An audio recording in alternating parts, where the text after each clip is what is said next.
Greetings, folks, from Mackey Arena. In this case, Assembly Hall Northwest for some portion of the second half. This is IU Sportcom postgame. Jimmy Cavanaugh joined by Sean Nash on my left, Andy Brunner on my right. Outstanding game, fellas, for IU all around. Final score 97-60. IUX absolutely obliterates Purdue. 37-point win, by far their largest ever loss in Mackey Arena. Oh, you want me to start? Yes, I would. From there. You go. Well, IU finally looked like an elite team. You know, people have questioned how good this team really is, especially after the Butler loss, after the Wisconsin loss. But all five starters come out scoring in double figures. Cody Zeller leading the way with 19 points. These guys are ready for the rest of this Big Ten schedule. I like that they came out with a lot of determination. I was afraid that this might be a trap game, but it being an in-state rival, they showed no mercy. Yeah, there's really no question that they showed no mercy. At the start of the game, Purdue looked like they were ready to trade punches with IU despite being way underpowered. Not a whole lot of scoring prowess on this team. Not one real natural scorer, maybe outside A.J. Hammons. Hey, Sean, let's talk a little bit about the night A.J. Hammons had for himself before we get to any of the other IU guys. Really impressive career-high scoring night for the freshman big man out of Carmel, Indiana. A terrific night. Actually, the Oak Hill Academy, I guess, product. Oak Hill by way of Carmel. A lot of Oak Hill by way of Carmel. 30 points tonight. By far, I mean, he scored half of Purdue's points. All you had other than that was Ronnie Johnson scoring 13 points on 16 shots, and then no other Purdue player had more than 4 points. And I said it in the preview, IU could just let him, roam free, score as many points as he wants because no one else was going to do anything, and that's exactly what happened tonight. A.J. Hammons was tough to watch, and Andy, you obviously got a pretty good vantage point of it. First half, he had a lot of foul trouble, only 9 points. Came out and scored 21 in the second. What did you see that Purdue was doing differently to get him involved? Is there anything different IU did? And really, what did you see unfold as IU continued to run away as he scored his buckets? IU decided not to double down on him, just have him and Zeller go at it in the post. And it's a close battle, but 30 points from A.J. Hammons. I'd probably take him as the victor. But early on, they drew him out. Cody Zeller took it from the high post, drove, got some calls, and he was in foul trouble early. Only had 9 points in the first half. And you spoke of him being the victor in that matchup. That might be a fine time to make a play on words and talk about Victor Oladipo, the junior dynamo for Indiana.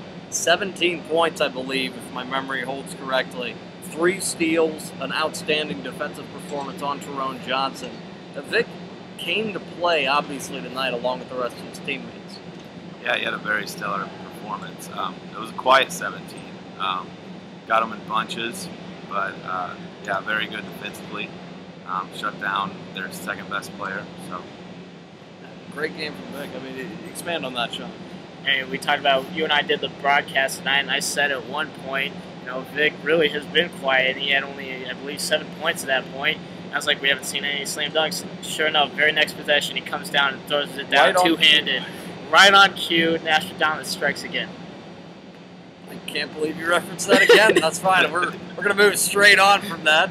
I'm a shameless plugster. Because there are so many different things that IU did well in this game. It's hard to hit on all. Cody Zeller, we mentioned. He went head-to-head with A.J. Hammons, and while he didn't win the scoring matchup, he still had an easy double-double, got the big fella in trouble early, and helped IU generate some breathing room. Christian Watford was huge. Yogi Ferrell was comfortable on the perimeter hitting threes. Will Sheehy came in big off the bench, really incited the Pate crew, and was making plays, playing hard for these guys, up 30. I'd like to ask each of you who you thought the most valuable defender, or most valuable performer, rather, of the night was. Sean, we'll start with you. Most valuable performer, you still got to go with Cody Zeller just because it was 19 total points and 11 rebounds. He had a double-double locked up 3 minutes into the second half. But the player I'm most pleasantly surprised with is Kevin Farrell, or Yogi Ferrell, as he's better known, hitting 3 of 4 from behind the arc, 3 right in a row, 2 of them in the back-to-back possessions. he's finally starting to get in the groove of shooting. If he can shoot like that, and this team can constantly have all 5 of their starters producing like they did tonight, this team is an elite team.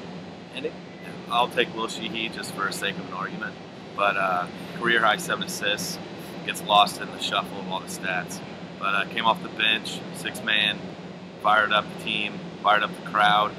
Fired up the road crowd. Fired up the road crowd. Incited them a little bit. Didn't help. But it was funny watching Calvert Chaney basically loving every second of Will Sheehy getting after the paint crew, and Tom Crean basically talking to him saying, "Don't do anything, Will, that you're going to regret."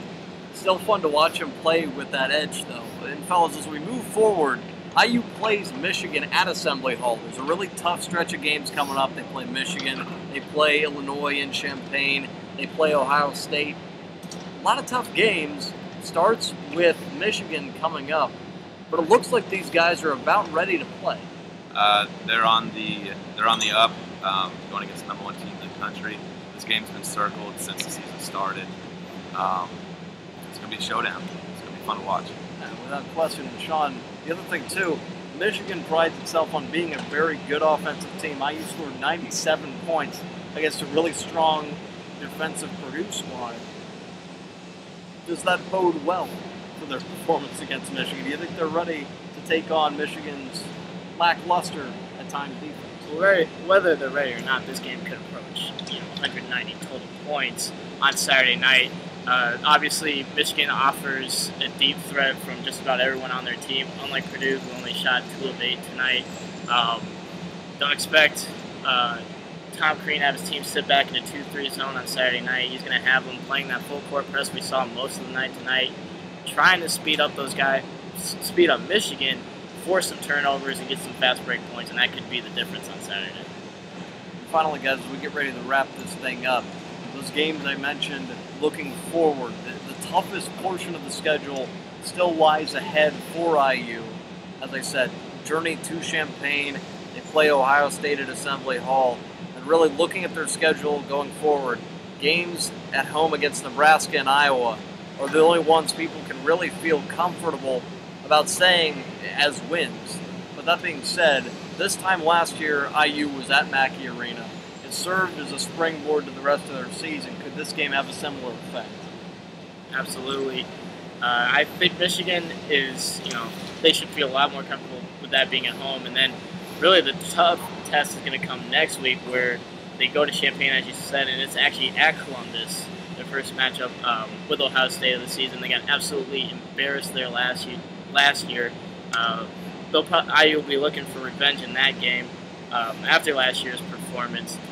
But as I said, this team looked elite tonight, and obviously Purdue not up to the level of maybe a Michigan or Ohio State, but I think they'll be ready. This is when we find out who they are. Last year they had a tough loss at Nebraska, and it kind of went south for a little bit by then. But after that, they got it together. But big win at Purdue. Hopefully it's going to be a good game Saturday. Guys, that's about all the time we have here. Fellas, any final thoughts before we send this thing off? Good. Won the rebounding battle today. I thought that was a big stat. That's what I was worried about going into it. They're very good. Purdue's a very good rebounding team. We'll need to continue to succeed on the boards going forward to have the sort of success we saw tonight. Again, that's all the time we have. For Sean Nash and Andy Brunner, I'm Jimmy Cavanaugh saying good night, travel well, folks. Thanks for watching. We'll catch you next time on Saturday after IU finishes taking on Michigan. Take care.